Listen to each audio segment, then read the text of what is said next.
Well, this is going to be a bit of a come down, isn't it? Hello and welcome back to the channel. Another episode of Attempting Not to Get Sacked, and I can't believe I managed to pull that off. I might have lost support of the players and the dressing room. I might have lost support of the board. The fans might want my head. But we somehow still managed to put our best performance in of the season to defeat Liverpool and keep my job. Although, to be honest, I'm not actually sure if I'm going to keep my job because the board won in mid-table and I've been nowhere near that this season. So there could be a chance I still could get sacked. No, I'm not having this. I'm not having this. In the last episode, as I may have mentioned before, Daniel James scored the winner as we defeated Liverpool by a goal to nil to secure the 3 points and to get me over the points target that the board had set me a couple of weeks ago. It has meant for the second time this season we have managed to avoid the sack, but there could be a third time. As I may have mentioned, our finishing position, it's going to be nowhere near where the board wanted me to finish. But let's just enjoy the last game of the season anyway without any pressure on us whatsoever. Following that win over Liverpool, the chairman personally congratulated me for managing to beat the points target and also said they were particularly impressed that I managed to exceed their expectations. Now, as a person that is very sarcastic in their life, I can clearly sense how sarcastic that was. Wow.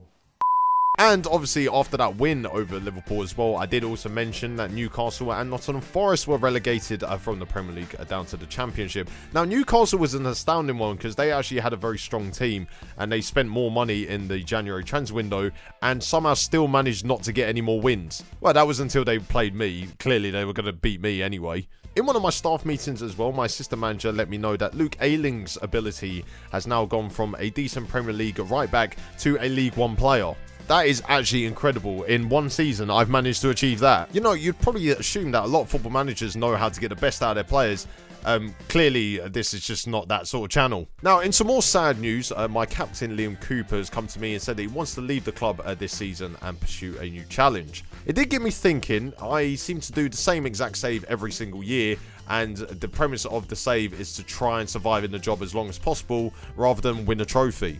And if you think that this is me saying that, oh yeah, next season I'm going to pick a very good team and hopefully win some trophies next year, you are completely and utterly wrong. My aim on this channel is to make you guys feel better about yourself playing this game. It is not to make myself feel better about playing this game. In the last episode as well, I mentioned that my head of youth development said that there was no good talent at the club and that we shouldn't be signing anyone. He then went and signed 5 of them onto long-term deals. What? What are you thinking? I mean, my best player, Kenny Bashir, what the fuck am I going to do with him? It was pretty shocking to see as well that for April's manager of the month, I wasn't even in the top 3. If you couple the Fulham result with the rest of the results that I got that month, I basically won the same amount of games as Ernesto Valverde and he got 3rd. And he's managing Chelsea. Also some transfer news for you as well as that Kiko Casilla, my backup goalkeeper this season, who is nowhere near the standard of being a Premier League goalkeeper, is going to leave the club in June to join Leon in Mexico. And he will be joined out there by my club captain, Liam Cooper, who has also made the move to Leon.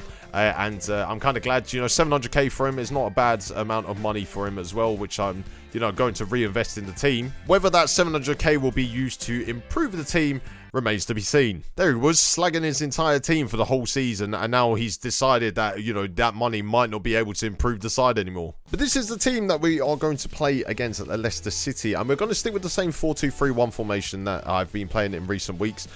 So we're going to go with Meslier in goal, obviously. Leif Davis will make his first start of the season because Junior Firpo has decided to go on international duty before the end of the season. Pascal Struijk and Thiago Jallo will be our centre-backs, with Jamie Shackleton returning to the side to play at right-back. Mark Rocker and Robin Koch will be our 2 defensive midfielders, with Stuart Dallas playing ahead of them as the box-to-box midfielder. And we go with a front 3 of Rafinha, Daniel James and Julian Alvarez. And considering that I said I was going to be playing some players that the Leeds fans will never see again play for Leeds United after this game, that was a complete lie. It feels quite nice. It feels quite nice that I'm going into a match. There's no relegation problems. I'm not chasing Europe. I'm not, there's no pressure. There is no pressure whatsoever. And, we can go into this game, hopefully win the 3 points. And then we move on into next season where I need to definitely do better. It has been a long and tough season for us. And hopefully, we can go out with a bang and send the fans home happy. For a couple of hours before they come to the realization that I will still be here next season. There had barely been a minute on the clock when Leicester got a free kick on the edge of the box and Yuri Tielemans stepped up but then fired the ball wide, and it's a telling sign that we are nowhere near the standard that they are. in the case that Yuri Tielemans is better than my entire midfield put together. I mean, looking back at my transfer business this season, probably shouldn't have spent so much money on absolute shit. With 11 minutes on the clock, Rafinha got into the Leicester box, but then lost the ball to James Justin. He played about the cash for Schmeichel, who then kicked the ball straight to Daniel James, who fired it into the back of the net. Now, normally I wouldn't celebrate goals like this because, you know, we were gifted it, but considering that we've gifted about 70 goals this season to the opposition,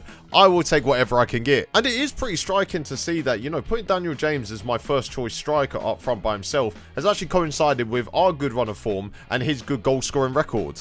I have just said good goal scoring record. Let's not get ahead of ourselves. I think he has like 7 goals in the league. That's not good enough at all. And then 5 minutes later, a lovely run from Rafinha on the right hand side. I saw him get into the box and then play across goal for Julian Alvarez at the back post to fire us into a 2-0 lead. Now, imagine my frustration knowing that Daniel James, who I assumed was a left winger for me, is actually better up front. And Julian Alvarez, who I brought in the transfer window to play up front for me, his best position is on the left wing. Let's just add that to the ever-growing list of tactical masterstrokes. Leicester did respond a couple minutes later as Jamie Vardy got some space in the box and played across for Patson Daka to head at Ilya Melier. Jamie Vardy would then be in hot water about 10 minutes later as Julian Alvarez managed to intercept the ball, and then Vardy then two-footed him from behind and then got himself sent off. Jamie fucking Vardy! Oh, he can certainly have a party in the away dressing room by himself. Not really much else happened in the first half, and we went in at a half-time break 2-0 up, which is actually our best result at half-time this season. 11 episodes and 38 Premier League games later, and we finally got our best result at half-time. Things are just really on the up. Steve Mounier was also proving why he should be signed permanently by the club by running down the left wing, which I never told him to do, and then getting tackled by Patson Daka. And once again, we managed not to exploit the fact that the other team were down to 10 men and we didn't score again.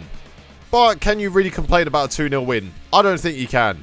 It just feels good to win again. Now, the board told me just after we got our bonus for finishing 16th in the league that they were very disappointed that I barely staved off relegation. Now, we survived relegation by 17 points. How was that barely surviving? I think the only time I was in danger of going into the bottom 3 was when we played Nottingham Forest in, what, like episode 3 or 4, and we beat them. And that was the only time I had any danger of dropping into the bottom 3. Now, during my end of season review as well, they said that the match to remember this season was the 1-1 draw away at Arsenal. Now, after that game, yeah, pretty much everything else was forgettable, so like I'm not surprised that that was the match not to forget. No surprise as well at the end of season awards that Ilya Melier was our best player this season. I'm not surprised. This bloke has single-handedly kept us in the league. If the bloke got a long-term injury, that is basically the end of the season already. The board have also set my expectations for next season to finish mid-table again, so I look forward to us finishing 15th next season rather than 16th. And some good news for us as well is that Rafinha got 2nd in goal of the season, which, to be honest, I don't even remember the goal. It was a long-range strike. I think it's the only long-range strike we scored this season,